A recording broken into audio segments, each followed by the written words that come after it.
รดเลอร์หรือว่านักเก็งกำไรในตลาด Forex ทุกคนเนาะมื้อนี้ก็สิมาต่อจากบทที่แล้วเกี่ยวกับtrading system หรือว่าระบบการเทรดเนาะมื้อนี้ก็ว่าสิมายกตัวอย่างระบบเทรดระบบหนึ่งเนาะซึ่งว่าเป็นระบบตัวอย่างที่ว่าเลยลองคิดขึ้นมาเนาะเพื่อเฮาสิมาแชร์ไอเดียเกี่ยวกับการสร้างระบบเทรดเนาะก็คือนี้เนาะระบบนี้จะชื่อว่า Lao and Store System เนาะเขาตั้งชื่อมันเนาะก็ตามที่เฮาได้เว้ากันอยู่ในวิดีโอก่อนเนาะว่ามันจะมีส่วนประกอบเนาะก็คือแนวคิดและที่มาของระบบเนาะสำหรับแนวคิดและที่มาเนาะระบบนี้เนาะแนวคิดและที่มาของมันก็คือว่าตลาดเนาะมันมีการเคลื่อนที่ขึ้นลงอันนี้เป็นความเป็นจริงของตลาดเนาะขึ้นลงเนาะเคลื่อนขึ้นแล้วก็ลงเนาะตามแห้งซื้อแล้วก็แห้งขายของผู้ซื้อขายอยู่ในตลาดนั่นแหละของคนอยู่ในตลาดนั่นแหละเนาะถามว่าเขามีแห้งซื้อเนาะมันก็เฮ็ดในตลาดนั้นกราฟมันขึ้นเนาะถามว่ามีแห้งขายมันก็เฮ็ดให้กราฟมันลงเนาะหรือเขาเอิ้นว่าอุปสงค์และอุปทานเนาะมีอุปสงค์หลายเกิดในตลาดขึ้นอุปทาน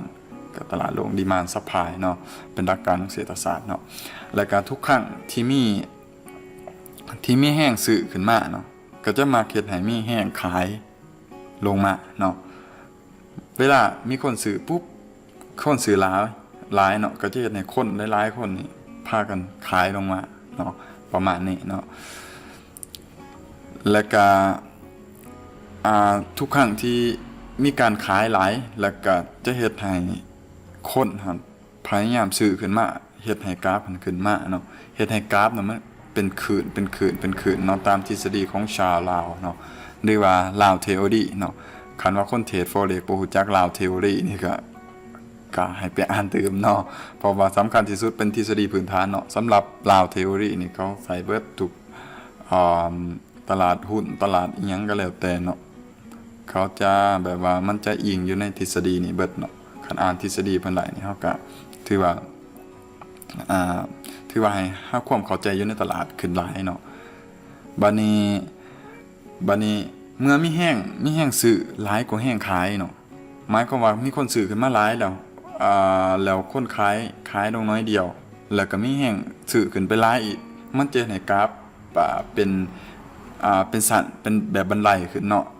ขึ้นไปเรื่อยๆหรือมันเอิ้นว่ามีแนวโน้มในขาขึ้นหรือว่า up trend เนาะ up trend เนาะตามรูปเนาะและก็ถ้ามีแห้งขายหลายกว่าแห้งซื้อเนาะแห้งซื้อมีนิดเดียวแต่แห้งขายลงหลายแล้วก็แห้งซื้อมีนิดเดียวแล้วก็แห้งขายลงหลายก็จะให้เกิดเป็นลาวเทรนหรือว่า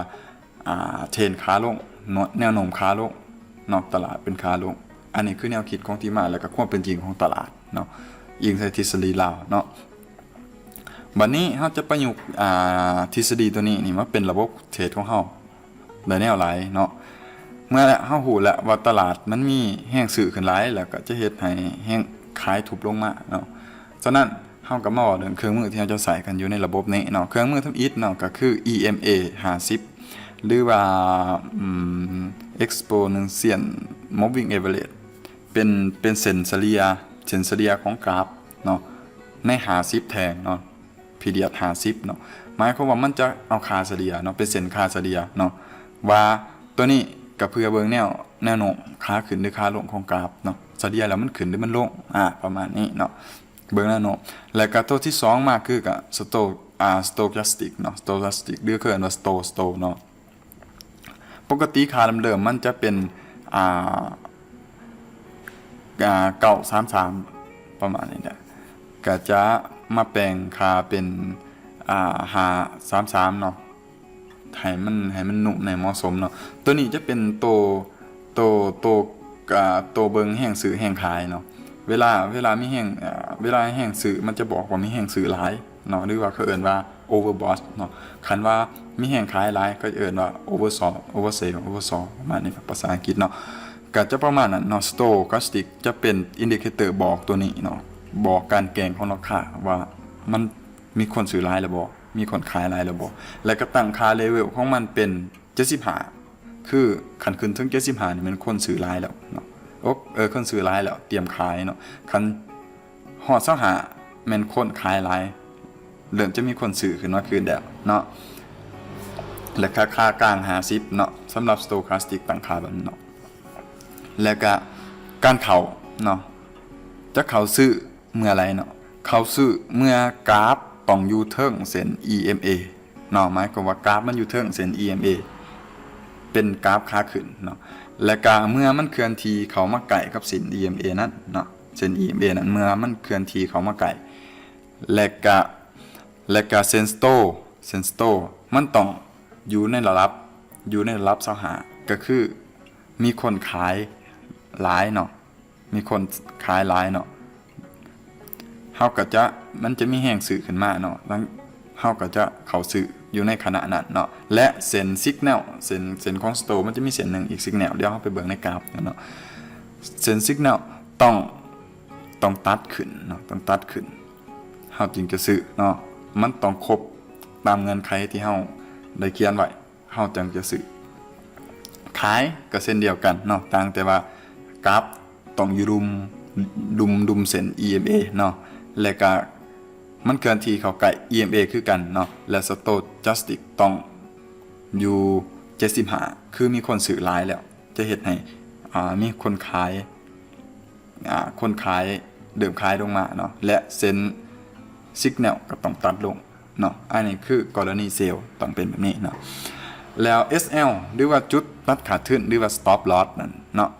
ตัวนี้ต้องมีเนาะคันระบบไลฟ์บ่มี stop loss นี่ ก็ถือว่าจักสิเฮ็ดไปจะได้แล้วเนาะคันบ่มี stop loss เนาะมันต้องมีจุดตัดขาดทุนที่แน่นอนเนาะมันต้องอยู่จุดใดต้องอยู่จุดสูงสุดหรือว่าต่ำสุดของก่อนหน้านี้สูงสุดก็หมายความว่ากรณีเซลล์ต่ำสุดก็หมายความว่ากรณีบายเนาะหมายความว่าก่อนหน้าเนาะมันมีจุดสูงสุดตัวนี้แล้วก็จุดสูงสุดตัวเก่านะจุดต่ำสุดตัวนี้แล้วก็จุดต่ำสุดตัวเก่าเฮาจะวาง stop loss อยู่ในจุดตัวเก่านั่นเนาะหมายความว่าถ้ามันหลุดจุดตัวเก่าลงมาก็แสดงว่ามันจะเปลี่ยนเส้นทางแล้วเนาะเฮาก็ตัดขาดทุนเด้ออันนี้คือ SL เนาะบัดนี้ TSL หรือว่า trailing stop เนาะ trailing stop ตัวนี้เป็นการเดือนจุดตัดขาดทุนของเฮาไปเรื่อยๆเนาะหมายความว่าเดือนลงตามอันนี้เนาะเมื่อมันเกิดเป็นคลื่นออกเป็นสวิงไฮสวิงโลหมายความว่าจังซี่นะสวิงสูงสวิงต่ำเฮาจะเดือนตัวนั้นลงไปตามสวิงของมันเนาะเดี๋ยวเฮาไปเบิ่งในกราฟเฮาอาจจะเข้าใจเนาะและก็ตั้งจุด TP หรือว่าจุดกำไรเนาะจุดกำไรเฮาจะตั้งไว้อยู่ไสเนาะต้องตั้งให้มันหลายกว่า SL ต้อง2เท่าขึ้นไปเนาะคัน1เท่านี่หมายความว่ามันจะซ้ำๆกันมันถ้ามันซ้ำกันแล้วหมายความว่าแพ้เท่านี้กับชนะพอดีมันเคลื่อนว่ามันกลืนกันพอดีเลยเฮาก็บ่ได้กำไรก็บ่ขาดทุนเนาะคันเฮาตั้งจุดTP มันเป็น2เท่าจังซี่เฮาแพ้2เทื่อมันจังซ้ำเฮาชนะเทื่อนึงหมายความว่าจังซี่เฮาชนะ3เทื่อเฮาชนะ2เทื่อนะแต่ว่าเฮาแพ้2เทื่อเฮายังไหลกำไรอยู่ไหลเนาะหมายความว่าจังซี่มันจะต้องเป็น2เท่าของการเสียเนาะและความเสี่ยงตลอดเนาะแนะนำให้เป็น 3% หรือน้อยกว่าของต้นทุนเนาะอันนี้บางคนก็อาจสิบ่เห็น คนเข้ามาตลาดใหม่นี่ 3% ของเงินทุนเฮามันสิได้ส่าใดวะมันสิได้ส่าใดอันนี้เขาบ่ได้คำนึงเบิ่งเนาะเพราะว่าเฮาต้องเห็นเบิ่งความเสี่ยงไว้ดีกว่าเนาะ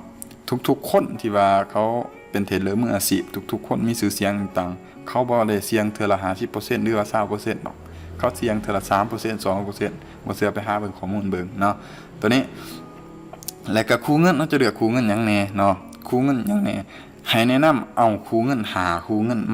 มาทดสอบมาแบ็กเทสแล้วก็เลือก2คู่เงินที่ดีที่สุดเอามาเทรดเนาะแนะนำให้เป็นAUD USD EUR USD แล้วก็ USD JPY EUR JPY แล้วก็ NZD USD เนาะตัวนี้เนาะให้แนะนำเอาหาคู่เงินนี่ลองมาแบ็กเทสเบิ่งเนาะคันตัวไรที่ว่ามั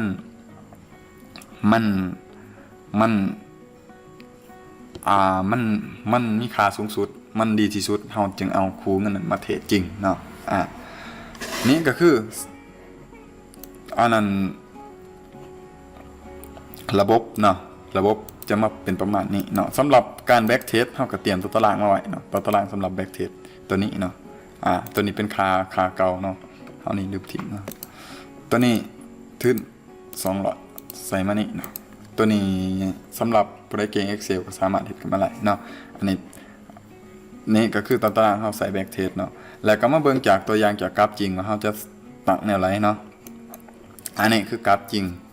กราฟ EUR USD เนาะอยู่ใน time frame 1 ชั่วโมงเนาะอันที่จริงปกติกันข้าพเจ้าเทสแล้วมันต้องสูงกว่า1ชั่วโมงแน่เนาะเป็น4ชั่วโมงหรือ1ชั่วโมงอันนี้คนส่วนหลายเขามักเทส1ชั่วโมงเนาะอันนี้ลองมายกตัวอย่างกับ1ชั่วโมงให้เบิ่งเนาะสิ่งที่เราต้องเฮ็ดก็คือเพิ่มอินดิเคเตอร์เข้ามาอันนึงที่เราต้องการคือหยัง EMA 50เครื่องมือที่เราต้องใส่ EMA 50เข้ามาที่ insert indicator แล้วก็เลือก trend แล้วก็ moving average เนาะ moving average กับค่าเริ่มต้นบ่เขามันสิเป็นค่าหยังเนาะเป็นค่า14เนาะอันนี้ให้ใส่50เนาะ50เพื่อเบิ่ง trend เนาะแล้วก็เส้นเอาเป็นสีแดงเอาเส้นสีใหญ่ๆน้อยนึงเนาะก็ประมาณนั้นก็โอเคเนาะเฮาไล่เส้น EMA มาแล้วเป็นเส้นเฉลี่ย50แท่งเนาะเป็นเส้นเฉลี่ยแล้วตัวที่2เฮาต้องการหยังตัวที่2เฮาต้องการ stochastic เนาะอันนี้โทษเด้ออันนี้เป็น553เด้อขออยากเอาเป็น553เนาะstochastic 553ก็เลือก insert เลือก indicator เลือก oscillator มันอยู่ในหมวดของ oscillator และก็ stochastic oscillator เนาะตัวนี้เลือกเป็นค่าเริ่มจักเป็นเท่าไหร่บ่ฮู้เนาะแต่ว่าค่านี้เป็นค่าเริ่มเป็น533ให้เป็น553เนาะและก็color ป้าวันนี้เนาะแล้วก็ level ให้เฮาตั้งเป็น25 50แล้วก็75เนาะบางคนบ่จักตั้งก็แอปเนาะแอปแล้วก็พิมพ์ใส่ประมาณนี้แอปใส่พิมพ์เส้นว่าสิ10พิมพ์10ประมาณนี้แต่ว่าเฮามีครบแล้ว25 75 50โอเคหลังจากนั้นก็กดโอเคเฮาจะไล่ stochastic ขึ้นมาอันนึงเนาะ indicator บัดนี้เฮาลอง back test เบิ่งเฮาลองสมมุติว่าสิ back test EUR USD นี่เนาะเฮาก็ย้อนมาจากประมาณ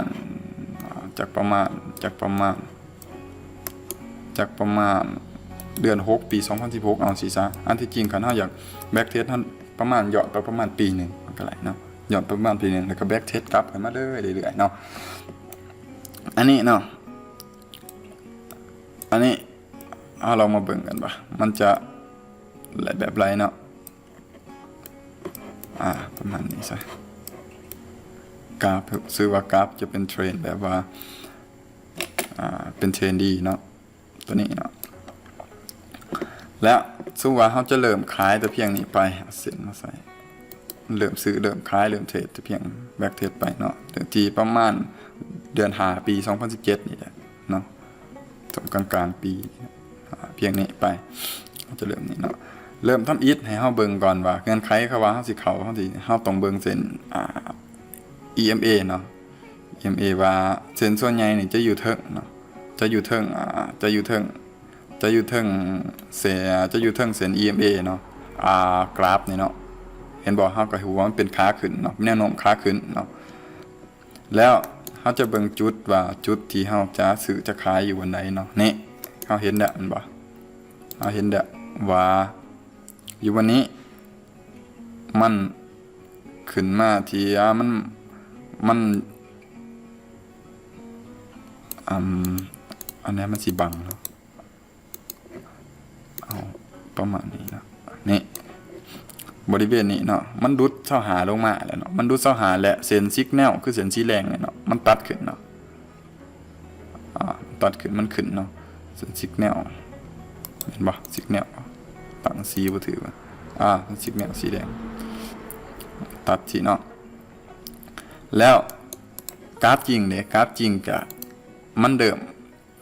เคลื่อนที่เข้าใกล้หาอย่างหาเส้น EMA เนาะหลังจากนั้นเฮาเห็นแล้วเฮาก็เริ่มซื้ออยู่วันนี้เลยสมมุติว่าเฮาสิเอาเส้นซื้อมาเนี่ยเส้นนี้เป็นเส้นสีเขียวสมมุติว่าเฮาซื้ออยู่นี้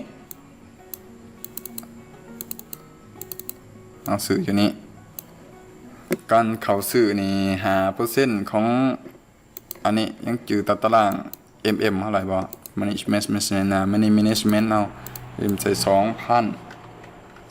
ดอลลาร์ 3% ถืออยู่60 ดอลลาร์ต่อล็อตเนาะ60 ดอลลาร์เฮามาเบิ่งว่าขนาดของ stop loss เฮาระหว่างนี้หานี้เนาะมันถืออยู่600เฮาจะเส้นหนึ่งมานี้ตั้ง SL อยู่นี่นะหรือว่า stop loss อยู่นี่stop loss อยู่นี่ก็เข้าซื้ออยู่วันนี้นะประมาณ600นะ600ขนาด SL เท่ากับ600ก็ 0.1 ใส่ล็อต 0.1 ไปเนาะกะซื้อมาเลยกราฟมันก็จะวิ่งมาเลยขึ้นมาเลยหอนี้เกินว่านี่แล้วหอนี้มันจะขึ้นมานี่ตัวนี้เขาเอิ้นว่าสวิงโลถัดไปเนาะเฮาจะเดือน SL เฮานี่ขึ้นไปตามสวิงนี้ปึ๊บนี่เนาะเห็นบ่อยู่ในระบบเฮาเห็นบ่ TSL จะเลื่อนลงหรือว่าเลื่อนขึ้นเนาะลงหรือขึ้นเนาะหรือขึ้นประมาณนี้นะลงหรือขึ้นทุกครั้งที่จุดต่ำสุดหรือจุดสูงสุดใหม่เนาะประมาณนี้เนาะกะปามาเลยเนาะมันขึ้นมานี้แล้วก็ขึ้นมาถึงอีกเท่าไหร่จุดใหม่แล้วเฮาก็เลื่อนตัวนี้ SL เฮาขึ้นมานี้เห็นบ่แล้วก็ปาเลยมันมาหอดจุดนี้เดี๋ยวก็เลื่อน SL ขึ้นมานี้เนาะปึ๊บนี่เนาะจนมันแลนขึ้นมาถึงแล้วมาแลนตามเอา SL เฮาไล่กำไรไปจากเปอร์เซ็นต์ดอกเอามาวัดเบิ่งจาก SL เฮาอยู่วันนี้เนาะจากเท่าเนาะก็สิประมาณ2 เท่าเนาะประมาณ2 เท่าประมาณ 1.5 เท่าเนาะ 1.5 เท่าก็เฮาเท่าไหร่เฮา60 1.5 60ก็60บวก30เป็น90เฮาก็มาใส่ใต้ตัวตารางของเฮาว่าวันที่เท่าไหร่จากอันนี้วันที่30 เดือน5 2017 2017 1เนาะใส่เด็ก1หมายความว่าเป็นเครื่องหมายว่าเฮาอะไรกำไรบ่ขาดทุนความเสี่ยง 3% ใส่ไปเสี่ยง 3% กำไรเท่าไหร่วะเอาใส่60ซะความเสี่ยง$60 3% เพราะว่าถือกันน่ะ$60เท่าไหร่กำไร90ก็พิมพ์ใส่เนาะแน่เนาะในรวมนี้มันก็เป็นจังซี่ดอกมันก็จะบอกค่าเฮาต่างๆที่เฮาตั้งไว้ว่าเปอร์เซ็นต์ไหลจังได๋เปอร์เซ็นต์เสียเท่าไหร่เนาะเฮ็ดแบบนี้จนไหล35รายการเฮ็ดไปเรื่อยๆเนาะมันทึกไว้แล้วจนครบ5คู่แล้วจึงมาเบิ่งว่าตัวไหลมันมีค่าสูงสุดแล้วจับเอามาเทรดเนาะประมาณนั้นเนาะแล้วก็เอาเลยต่อไปมันเดิมลงมาหลุมเลยเนาะมันเดิมลงมาหลุมเฮาต้องมาเบิ่งว่าอันนี้ยังบ่ทันเข้าเนาะเพราะว่ามันบ่ทันชัดเจนเนาะปึ๊บอันนี้คันว่าคนตัวไปเข้าแล้วเนาะอันนี้เข้าเลยแล้วเนาะอยู่บนนี้เนาะเข้าเลยแล้วก็เริ่มคลายลงมาเนาะเรื่อยๆเนาะเพราะว่ามันเข้านี้เนาะเคลื่อนที่ขึ้นมานี่เดี๋ยวตัวนี้จะขึ้นมานี่เนาะแล้วก็ตัวนี้เอาเลยนี่อาจสิแพ้เนาะอาจสิ SL เนาะstop loss เนาะวันนี้อาจจะแพ้เพราะว่ามันมาหอนี้แต่มันบ่ลงคือมันบ่ลงนี่มันขึ้นเด้อเนาะตอนนี้ก็เฮ็ดไปตามนั้นเนาะไล่เท่าไรก็มาบันทึกอย่างเช่นว่าสมมุติว่าเฮาเสียต่อมาประมาณวันที่เท่าไหร่ประมาณวันที่ตอนเฮาเสียนี่ประมาณวันที่12 เดือน 6ก็ใส่12 เดือน 6 ปี 2017 0 60คือกันแล้วก็เฮาเสียเบื้องนี้60เนาะตาม SL 60นะมันก็จะแบบนี้เนาะเห็นบ่เฮาก็ได้2302,030เนาะ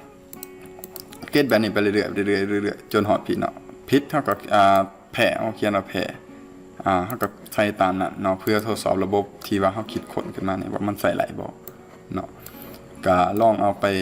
เป็นแนวคิดอยู่ในการคิดค้นระบบเทรดในการทดสอบก็ย้อนหลังคือบางคนคิดว่าเฮ็ดแบบนี้มันบ่มีสาระว่ะมันบ่แม่นสิได้เงินได้ค่ำแล้วก็บ่แม่นสิอันนี้มากเบิ่งกลับไปกลับมาอยู่อันที่จริงมันเป็นส่วนประกอบของการเทรดเนาะบางคนมุ่งมั่นแต่กับการเทรดมุ่งมั่นแต่กับการเข้ามุ่งมั่นแต่กับการออกเพราะปานนั้นตลาดเปิดยามใดก็ซื้อขายพวกนั้นแต่ว่าบ่ไหลหยังจากบ่ไหลบ่เทียนหยังจากมันเลยแถมยังเสียเงินที่ว่าขาดทุนบ่ไหลบ่เทียนหยังนำมันเลยแล้วก็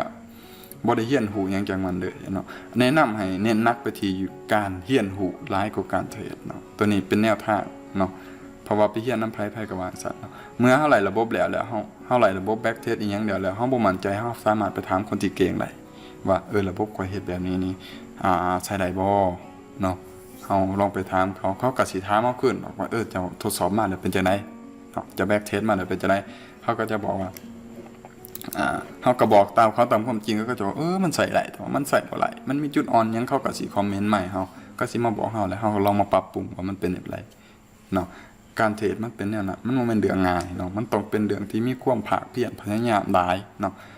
มันบ่แม่นสิ่งที่เอาง่ายๆนั่งซื่อๆก็สิได้เงินนั่งซื่อๆก็มีคนมันบ่แม่นเนาะการเทรดคือกันกับเฮ็ดธุรกิจทั่วไปมีความเสี่ยงและก็ต้องเจ็บปวดก็มันต้องทุ่มเทเวลาให้มันเนาะสำหรับตัววิดีโอนี้ก็จะเบิดสำนี้เนาะผู้ใดมีคำถามหรือว่ามีอีหยังก็ถามเข้ามาเนาะสำหรับตัวนี้ก็จะเบิดเพียงเท่านี้